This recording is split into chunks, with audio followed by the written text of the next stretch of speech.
Krish, as you said, this controversial piece of legislation was voted through Parliament today. And remember, it was voted through because of Georgian Dream MPs. They're the ruling party, they're the elected leadership of this country.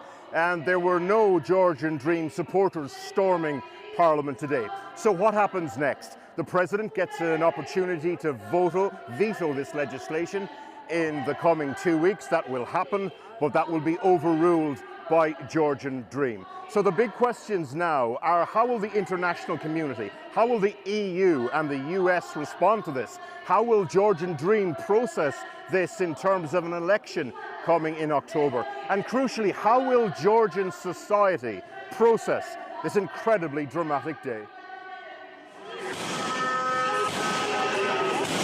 One draped in the EU flag, another in Georgia's, trying to breach what this generation see as their Iron Curtain. If there is a soundtrack to today, and however history judges its significance, it is this. Inside Parliament, MPs for the ruling party had just voted through the Foreign Agent Bill, seen as a lurch to Putin-style authoritarianism and Russia, and away from the West.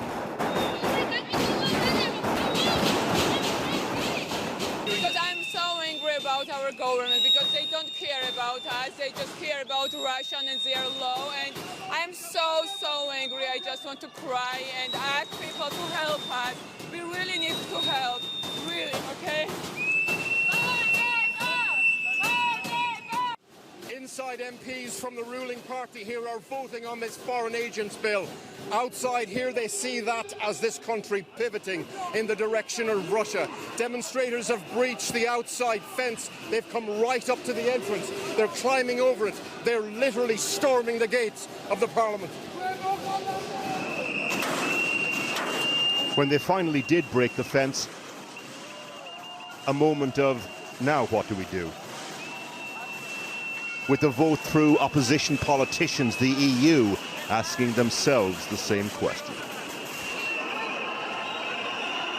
There wasn't much time to ponder that question.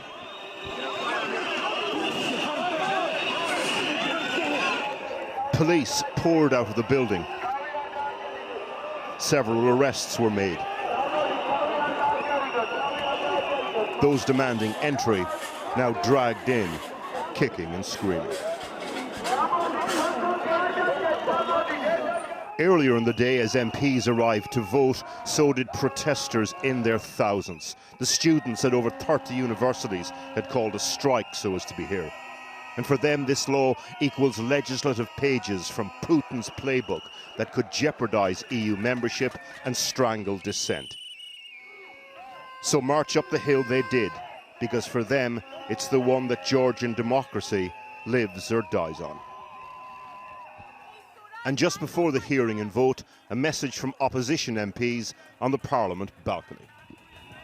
Georgia will become member of the European Union and NATO, and Georgian people will never surrender. These youth will bring Georgia to the European Union, and we will secure our brilliant future. As the hearing started, the relative calm outside. Not so in Parliament itself, the now near compulsory bust-up with Georgian MPs turning on each other. At 3:52 today, the Foreign Agents Bill was voted through its final parliamentary stage, and as word filtered through, the demonstrators surged forward. Things finally settled down this afternoon. The ruling party, Georgian Dream, assessed what this means for them in elections in October. The United States is talking sanctions. And the demonstrators, set down on the ground, wiped away pepper-gas tears. Well, joining me now from Tbilisi is Iya Mermishvili, who's a Georgian journalist. What are the protesters saying now that Parliament has voted this law through and looks set to pursue it until it becomes law?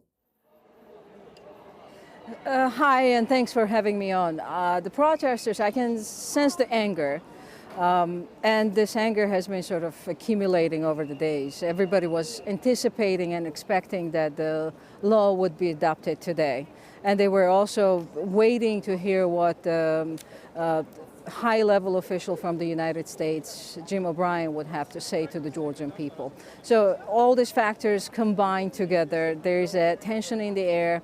The demonstrators are now moving from one location to another, and they probably will stay up all night again, much like previous nights. So these protests are continuing right now. I mean, we can see it looks fairly calm behind you, but is there where do you think this goes? Does it become a bigger confrontation between the people and the authorities as this progresses? Because there are still weeks to go before this actually could become law. That's absolutely correct.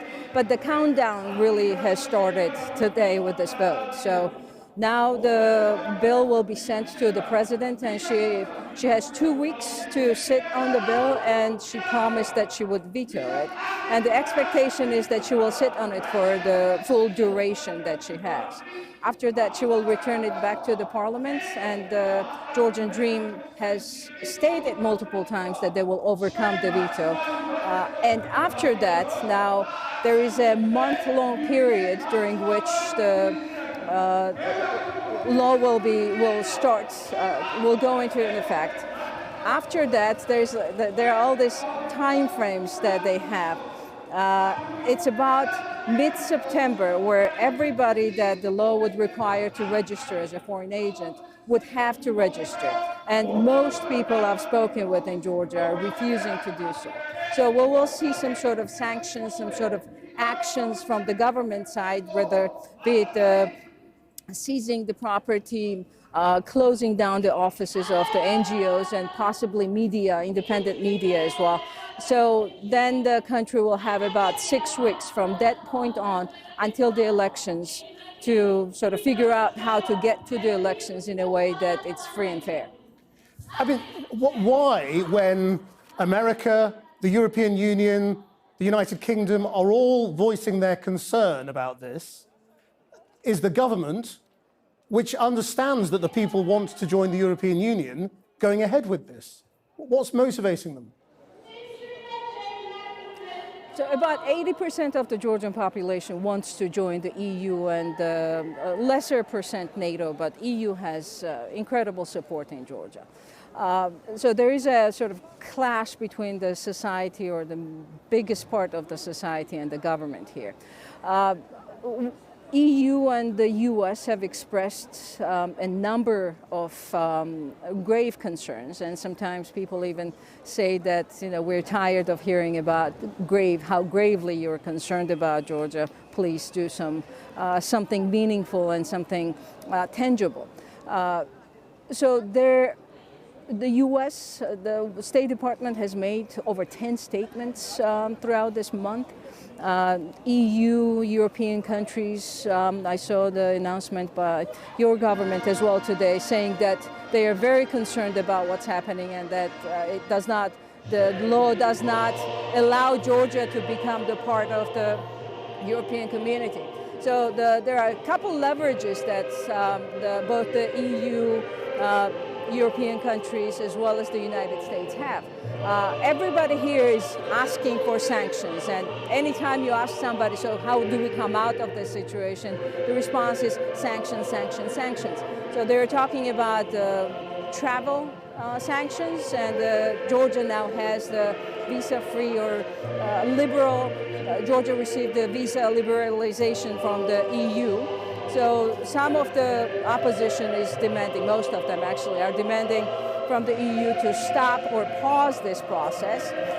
From the United States, the situation is different. There is no visa liberation with the US. However, the US has already sanctioned 4 Georgian judges last year, and people are asking to expand the list of the sanctioned individuals who would be prevented to travel to the United States, and to apply those sanctions to their family members as well. And some of these deputies and some of the high officials have their children in the United States going to schools or working or whatever. So they want the family members to feel the pain as well.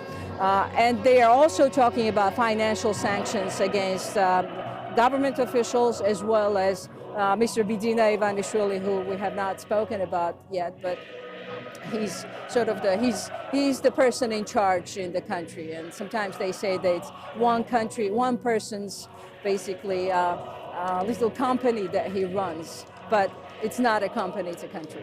Iya Mermishvili, thank you very much indeed. And it's very loud there. You've done very well to keep going and keep thinking clearly through all that music and crowd noise. Thank you very much.